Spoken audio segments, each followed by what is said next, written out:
17-летний Магомед Загиев решил поступить в высшее военное образовательное учреждение на целевое место. Выбрал Академию связи имени Буденова. Сегодня в военном комиссариате он успешно проходит медкомиссию, осталось хорошо сдать экзамены и выполнить спортивные нормативы. Я думаю, что я сдам, я готовился к ним, критерии там есть, нормативы есть, нужно их сдать, готовиться и получить высокий балл на экзаменах. Несмотря на свою подготовку, уверяет, что совсем не расстроится, если у него не получится сдать вступительный экзамен. Сделать военную карьеру он сможет, отслужив для начала в армии. Весенняя призывная кампания продолжается. Один за другим новобранцы проходят медосмотр у врачей узкого профиля. Окулист, невролог, офтальмолог, терапевт, стоматолог. Также призывники проходят психологический отбор, что немаловажно на службе.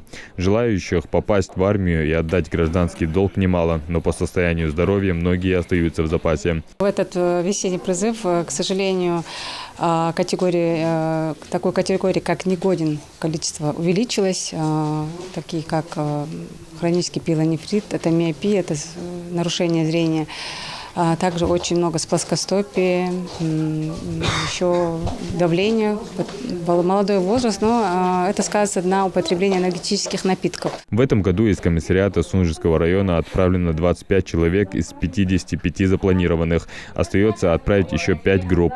Районный план удается выполнить, что нельзя сказать в целом по республике. Человек, который призывного возраста сегодня направляется для прохождения военной службы, тот или иной род войск, он становится, взрослеет, как-то среди людей у него самостоятельность развивается. То есть он становится не тот человек, который здесь.